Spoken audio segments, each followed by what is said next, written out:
Pretty amazing what music and videos can do, isn't it? And pretty amazing where we work, if you think about it, in a little town that we live in. We get to work in a facility like that where we see life and death. And it's all of us. Every one of us in this room have this story. So if you knew what was in my heart, that's what the story's all about. In the last 2 years, I've lost my mom.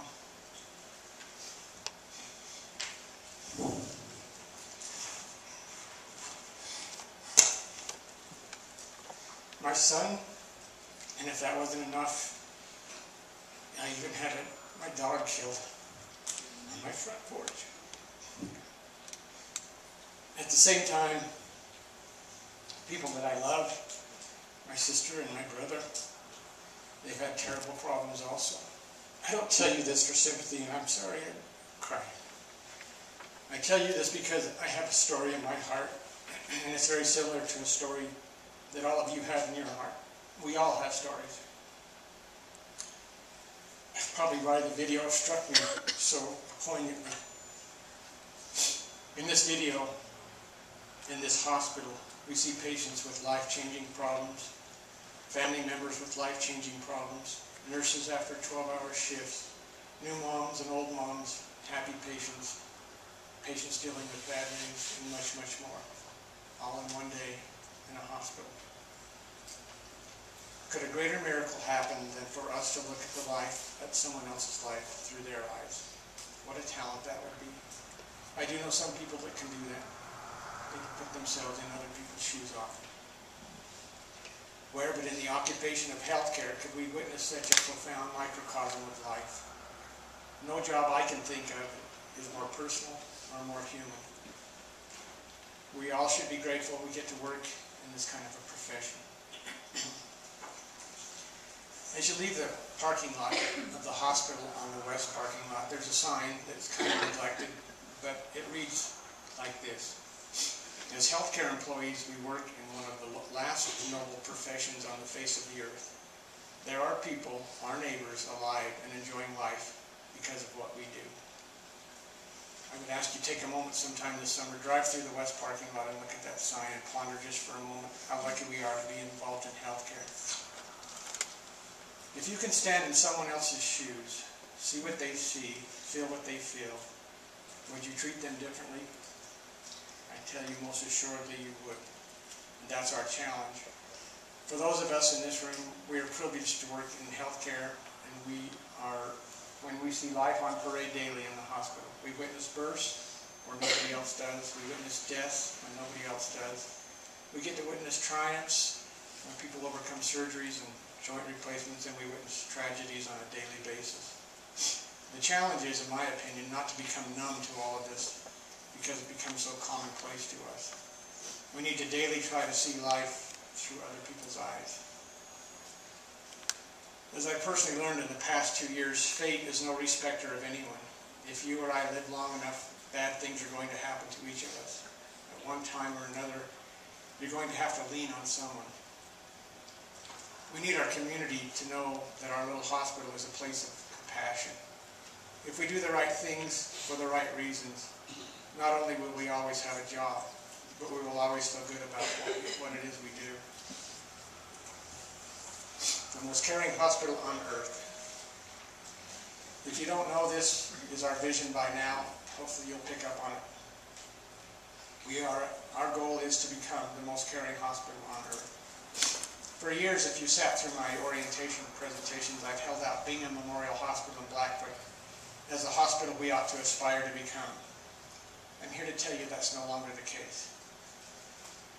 I hereby declare that they have met their challenge, and we are the hospital they would like to become now. Now others are comparing themselves to us. If you haven't heard it, I can tell you personally, I've heard it. Star Valley Hospital says they should try to become like we are. Being the most caring hospital on earth is not a contest, it's a conquest. Hopefully we inspire others to follow our lead. The world will be a better place if that were to happen. And we have room to improve, for sure. But baby, we've come a long, long ways in 3 years. For it was about 3 years ago that we had a retreat with all of our department heads, and we says, what is it that we want to be? And we sat for about 4 hours and come up with many adjectives to describe what we'd like our hospital to be. And at the end of the 3 hours, we went right back to the most caring hospital on earth. And so that's our goal.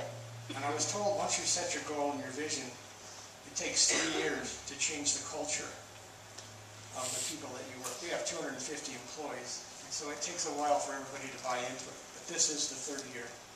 And this is the year I've seen things change the most in the past 3 years. People are getting it. People understand that we want to be the most caring hospital. We now look at problems and say, what would the most caring hospital on earth do? That's a sign that we bought into the culture.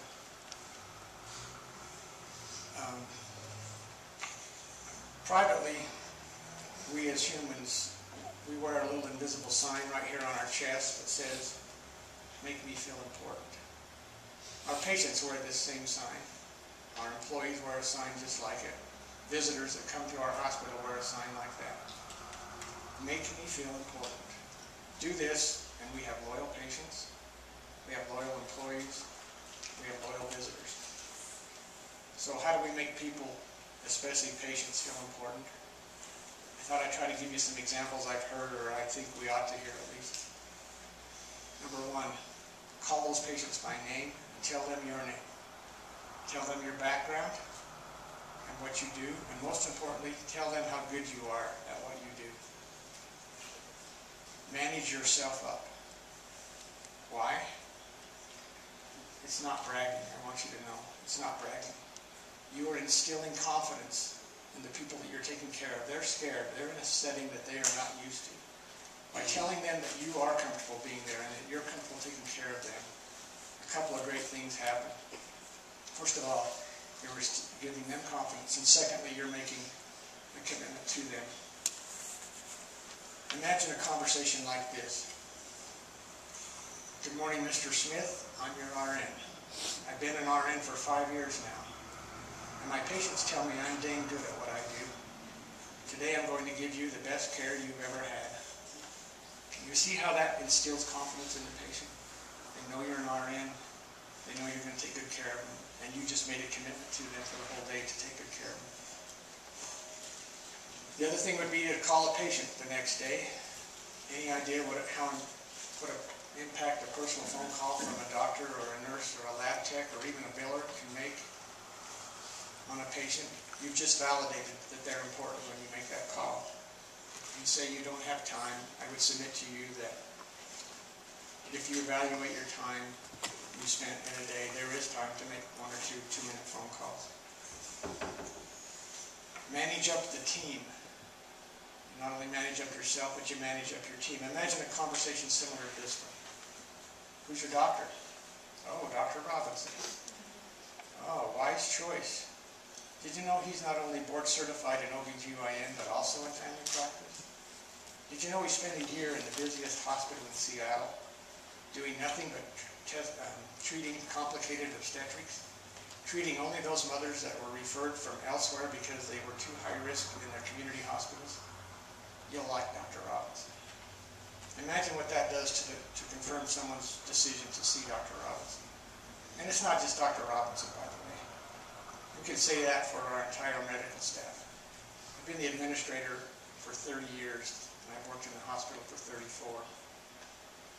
We have never had a more qualified medical staff, ever. The people that we have working for us are standouts in any medical school anywhere. It's easy to manage up our medical staff, and if we do it, we will have rewards and a job for a long, long time. Lastly, I would say, make me feel important by not making me wait. And if that's impossible, then tell me why I'm waiting. Give me some options, entertain me while I wait, and confirm to me that you know that my time is every bit as valuable as the person I'm waiting to see.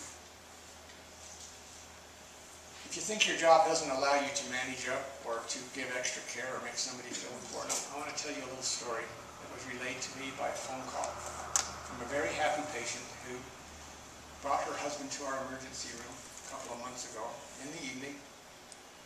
And it was obvious that this patient wasn't going to have an easy time getting out into the car, and John, Tate, Jory Hunter happened to be doing floors. These are janitors now doing floors. And they picked up on the fact that it was going to be hard to get this patient out into the car, so they volunteered to help the wife get the patient out into the car. And as they put the patient in the car, I don't know where the lights came on with John or Jory, but they thought this is going to be a problem getting him into the house too. And so they followed that patient home that evening and helped that patient out of the car and carried him down the basement to his favorite recliner in the basement. These are janitors. Got a phone call from the wife the next day saying how much she appreciated the people that work in our hospital, and they are loyal to us for life. I'll close by asking you to watch one more time the movie you just saw. Only this time think about it in the context of how you could change these people's lives and how these people's lives play into yours. I think the video does more than, and the pictures do more than I can do with my vocabulary. So I'd ask you just to reflect on it one more time. And then give thanks for the opportunity that you have to work in the most caring hospital on earth, and one that is going to be even more caring tomorrow because of something you did to make somebody feel important. Let's do that video again. Thank you.